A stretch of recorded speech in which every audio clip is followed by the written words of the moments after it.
Marilyn. Okay. So I just love to introduce Marilyn Turkovich from Charter for Compassion. And Marilyn, you're just going to share whatever. I know I put you on the spot a little bit, but you invited me and others for the holistic stewardship of a new well, it's not a new charter, it's a revision building on the beauty that already exists. And I wondered if you would introduce yourself and share a little bit about what's in your heart and the thinking around this. Okay. Thanks, Sue. Um, I don't know how many people here know the Charter for Compassion, but the whole process of the charter coming to fruition started around 2008 when the TED organization, the TED Talk folks, uh, invited Karen Armstrong, who is a UK historian and theologian, to give the very first monetary TED Talk. Um, and in that talk, she also was granted a wish. And part of that wish, the talk was on compassion, and the wish was to start a charter for compassion. And she asked the TED organization to help start that process. They did a big job, a bang up job, as a matter of fact. And they put it online and invited the global community to write their thoughts about compassion. And over 185,000 people responded. And all of that, all of those ideas were taken into account. And then the next step was that the TED organization pulled together. Sorry about, about the phone call. Um, but the TED group brought together what they called the Council of Conscience.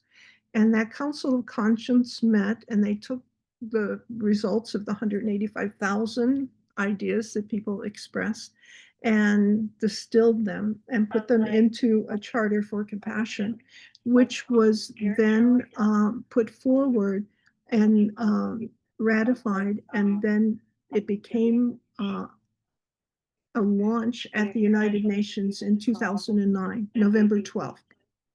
And so since that time, what we've been trying to think about is what was missing from the original Charter for Compassion, because people have said, you know, we need a charter for kids. We need a charter for the healthcare group. We need a charter for the environment. And Karen Armstrong's reply always was, okay, if you think you need this, then go ahead and do it. But the charter is the charter. It's a historical document. It has its origins at the UN. And by the way, was ratified by a number of countries upon its launch. And we have two distinct missions. One is to work with grassroots organizing groups around the world to help create different compassion communities. And like right now, just to give you an idea, we're working with a refugee camp in Uganda that has young people, primarily from 7 different countries, living together in a tent village. And they're trying to create a compassionate community because they find that they have great difficulty.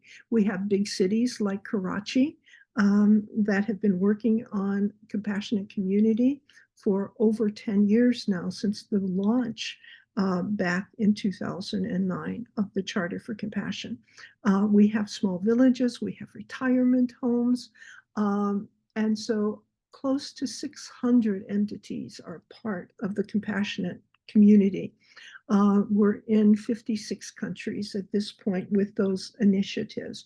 The other charge that we have is to promote compassion education at all levels, dealing with the youngest of children to seasoned people like ourselves.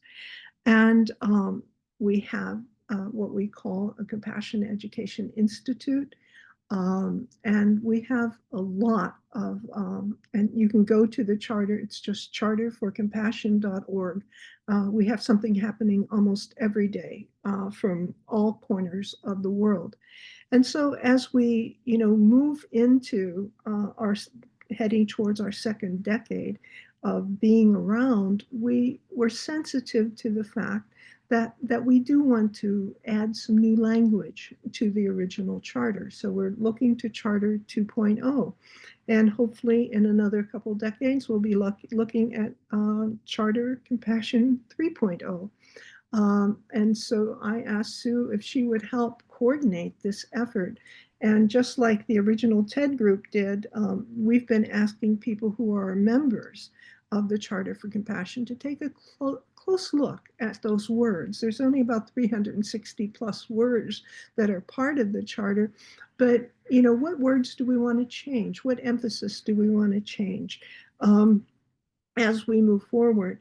And I don't know how much time I have here, but there's a really very quick video, 3 minutes long, that, if I have permission, I think I could find it rather quickly, that would give you kind of a whole view of the Charter for Compassion.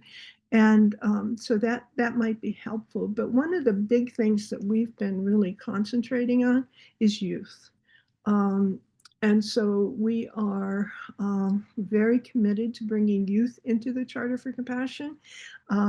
We have from our Board of Trustees a real commitment to doing that. In fact, right now, 40% of our board are young people under the age of 35. 40%, if you can think about that.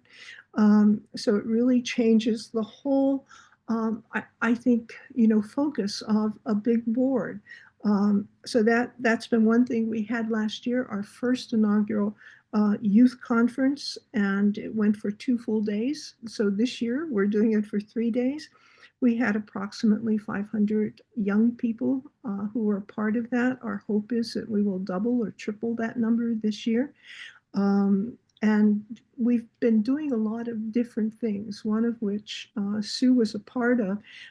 Last year, we signed a memo of understanding with the Nobel Peace Prize laureates to be really a part of the permanent secretariat of the Nobel Prize. And we've been working really closely with a number of the Peace Prize people. And when you come to the Charter, you'll see that they have been involved with some of our global reads and some of the actions that we'll be doing. Thank you for making me a host. And if you give me, you can talk amongst yourself as I find this real quickly. This will prove how fast I can navigate my. And we're holding this place of compassion for you. Okay, thank you. Okay. I'm almost there. It's all dependent on how quick my, there we go. Now I'll share.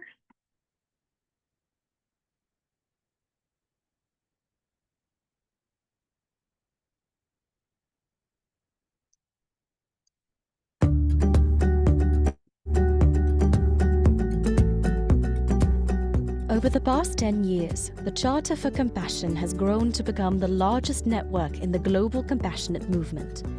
We have a bold, audacious vision for the next 10 years, where compassion in action is the path to a world that is peaceful, joyful, and works for all life. We invite you to join the movement and co-create this vision with us. Faced with pervasive, serious crises everywhere, people are awakening and seeking a more harmonious and compassionate world. But without a structure to connect to others, grow strong, and take charge of transforming our planet, many are unsure how to proceed. That's where the Charter excels. The Charter for Compassion offers a global structure so that people, organizations, and cities can become visible to each other and make critical connections. These connections happen at several levels. The Charter connects individuals to cutting-edge courses that cultivate empathy and core human values. The Charter connects schools to compassionate learning programs that hundreds of schools and universities are using. Because of the Charter's connections, 22,000 preschoolers in Monterrey, Mexico are learning about compassion, kindness, and empathy through Think Equal lessons. The Charter is also helping to spread Think Equal in social, emotional, and ethical learning in other countries. The Charter connects cities to other cities that have pledged to focus on open dialogue, understanding, and inclusion. More than 400 communities in 54 countries want to increase compassion locally, and people at the grassroots level are working on innovative initiatives that address local needs. Let's look at a few examples. Compassionate Pune in India is connecting local farmers growing organic produce to markets that pay them a fair price. Compassionate Pakistan is creating women empowerment zones for skill building.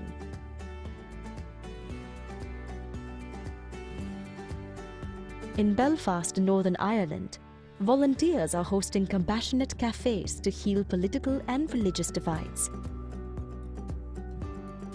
In San Pedro, Mexico, Las Madrinas, the godmothers, are rebuilding lives one roof at a time.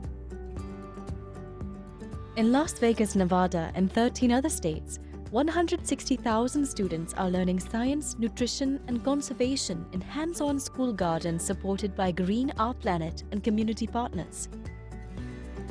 In our role as a global connector, the Charter brings together thousands of partners, supporting organizations and people worldwide so we can learn from each other, share best practices, and co-create solutions for the peaceful and compassionate world that we all desire.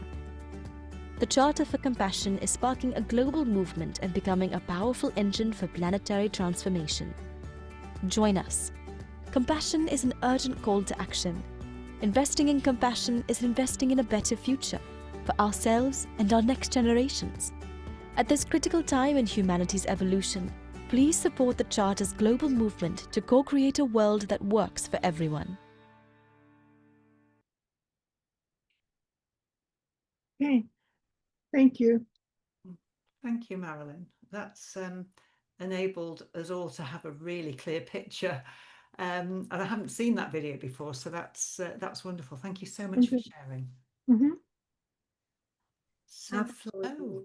wonderful, Marilyn. Thank you so much. Mhm. It put the legs and the arms on this idea for me. It's really helped me to understand what we're embarking on together and what we can be part of. Thank you so much. And I just want to say really quickly, I'm part of a global perma garden foundation, and we're youth led. All of our board is under 39, and we're just getting wheels on the bus. But I'd love to connect our groups. So Absolutely. I'm yeah, we excited teach about people that. to grow their own food and 4 meter by 4 meter plot right beside their house, and it's empowering women and children. And it's an idea whose time has come. So to link with you is awesome. Yeah, this would be great because one of the things I didn't mention is that we have a film called The Spirit of Ubuntu, and we're building on the continent of Africa partnerships. And so right now we have 40 different partners in a number of different countries, Uganda being one of them. And so I'd love to talk with you and Sure. more students involved in the youth conference and doing presentation. Great. Will do. Okay. Wow. Okay, let me just